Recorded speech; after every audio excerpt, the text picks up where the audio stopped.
Hello sir, শুনতে পাচ্ছেন? হ্যাঁ, হ্যাঁ, হ্যাঁ, শুনতে পাচ্ছি, বলুন।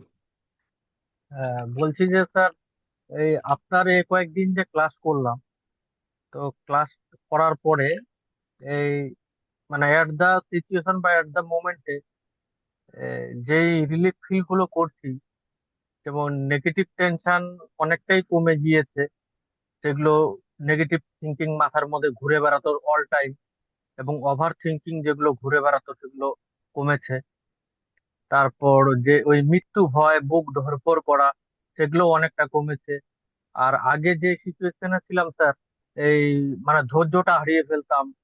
হ্যাঁ, ওভার থিঙ্কিং করতাম। সেই ধৈর্যটাকে অনেকটা কন্ট্রোল করতে পেরেছি, এবং প্রচন্ড রাগান্বিত অবস্থায় থাকতাম।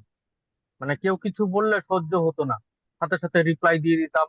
মানে সব মুড অফ থাকতো। কিন্তু এখন অনেকটাকে রাগটাকে কন্ট্রোল করতে পেরেছি, এবং ধৈর্যটা ধরতে পেরেছি, এবং ওভার থিঙ্কিংটাকে অনেকটা কন্ট্রোলে নিয়ে আসতে পেরেছি। কথা কম বলি মানুষের সাথে, কিন্তু নিজের সঙ্গে নিজের টক করে, এবং ভিজুয়ালাইজেশন করে বা মিরর গেজিং টেকনিক করে, এবং বিভিন্ন থেরাপি বা এনএলপির মাধ্যমে অনেকটাকে কন্ট্রোলে আনতে পেরেছি।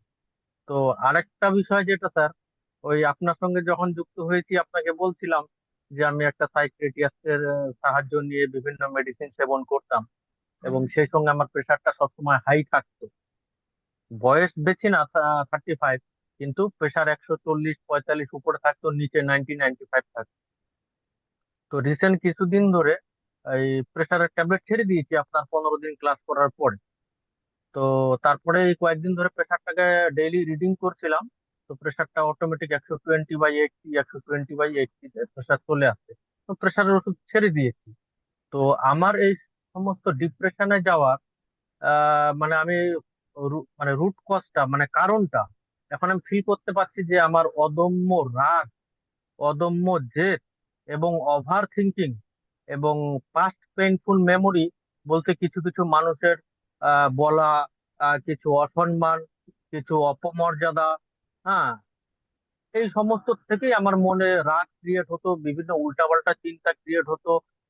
এবং নিজেকে কন্ট্রোল করতে পারতাম না। এগুলো থেকেই সম্ভবত মনে হয় আমি ডিপ্রেশনে চলে গেছি। তবুও স্যার এখন মাঝে মধ্যে কিছু কিছু সময় স্যার এই চাপ নিতে পারি না, কিছু কিছু সময় নার্ভাস লাগে। হ্যাঁ, মাঝে মধ্যে হাত পায়ে একটু একাট্টু কাঁপে। মাঝে মধ্যে হয় মানে ধরেন 20% ইমপ্রুভমেন্ট আছে, তবে আগের থেকে বেটার স্যার। ক্লাস নিয়ে আগের থেকে বেটার আছি। সেই সমস্ত উল্টাপাল্টা চিন্তাগুলো আসছে না।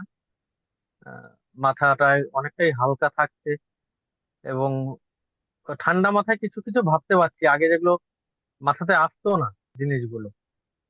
কন্ট্রোলিংটা কিছুটা ইমপ্রুভমেন্ট হয়েছে। তবে আপনার ক্লাস গুলো যদি পরবর্তীকালে আরো গুরুত্ব সহকারে করি, এবং যে ক্লাসগুলো আপনি করিয়েছেন সেগুলোকে যদি বারংবার রিভাইজ করি, আশা করি মোটামুটি একটা লেভেলে চলে যাব।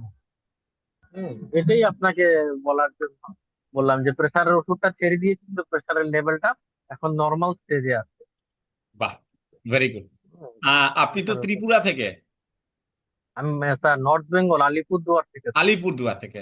ভেরি। যে আপনার যে কথাগুলো সেলফ ইসেগুলো, যেগুলো burning desire, visualization, emotion, motivated, এগুলো নিয়ে আমি মানে মিরর গেজিং টেকনিকে আমি ভাবতে শুরু করি। হ্যাঁ, কিন্তু সকালে অনেক সময় একটু উল্টাপাল্টা চিন্তা আসে। পুরোপুরি তো এখন একটু সময় লাগবে না, যে ডিপ্রেশনের মধ্যে ছিলাম। এখন ভাবছি যে আপনার সঙ্গে আরো আগে যোগাযোগ হলে হয়তো এতদিন আমি স্টেবল হয়ে যেতাম, এতদিনে স্টেবল হয়ে যেতাম আর কি। হ্যাঁ, যাই হোক যাই হোক, স্যার, অসংখ্য ধন্যবাদ যে এই যে আপনাকেও